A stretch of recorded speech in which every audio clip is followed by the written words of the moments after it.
Widening of ethical boundaries using technology. Our agenda for today is: first, find the technological causality between changing ethical boundaries. Second, determine how to reflect about the seeming ethical shortcomings of our ancestors. And lastly, learn to contextualize the potency of technology to change our ethical landscapes. Someone fond of using the internet inevitably knows the concept of cancel culture. I personally believe that this behavior creates more problems than it solves. Therefore, I propose that we ask ourselves, are these judgments fair, or are we blinded by our privilege of having a more flexible ethics?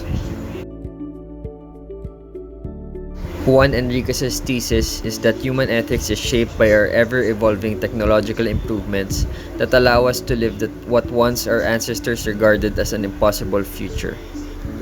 Some examples of such scenarios are to be discussed in this lecture.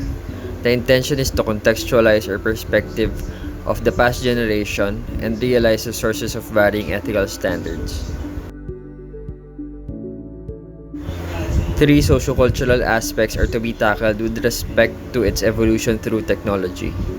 These are sex, mental health, and electric cars. In recent times, conversations about sex isn't as taboo as it was before. Enriquez argues that this may be due to the decoupling of sex and conception. We have found ways to make sex safer and less consequential than ever before. Contraceptives is one of the primary ways to go. On the other hand, conception nowadays do not require physical contact through technologies such as IVF or surrogacy.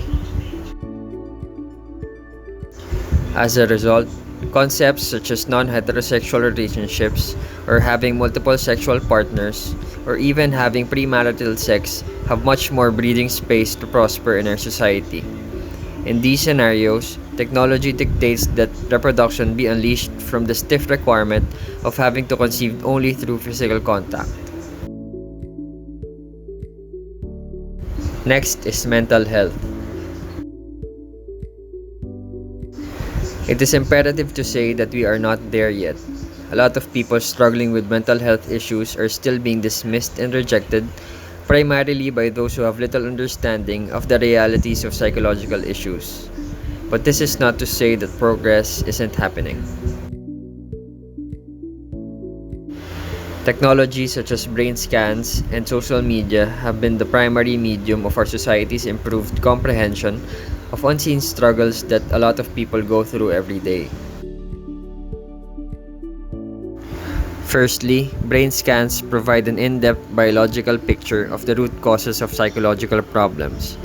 It is practical, non-invasive, and provides a controlled environment that aids in determining causalities. It has been more prevalent in medical institutions. However, for the general population, its costs are the primary hindrance to its maximization. Nonetheless, its presence provides hope in the goal of combating mental health struggles in the future. For social media, its benefits are not inherently built into the platforms itself. It can offset any shortcoming of physical interaction, but it can also worsen it.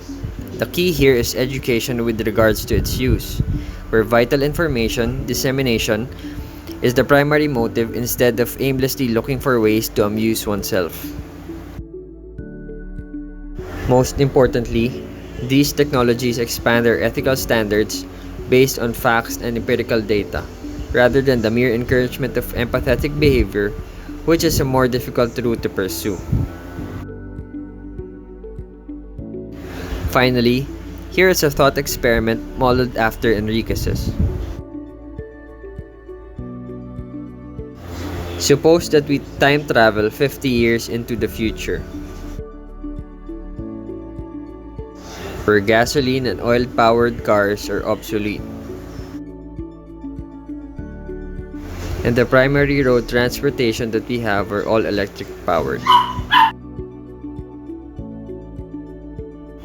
In our current pattern of judgments, how do you think they would think of us? Through an open mind, or through harsh and cutting assertions? On that note, let me ask you, how would you like to be judged? Would it be nice if we could sit down and be able to explain ourselves without a prejudiced listener? Life is not merely zeros and ones. We have to walk the ropes to find the perfect balance without disregarding the pitfalls that we may eventually become victim to.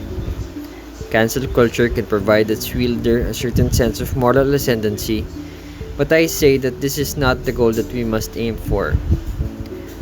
Apparently, nature does not reward any winner in this life's game, but it provides peace to those who pursue true understanding over any quest towards victory.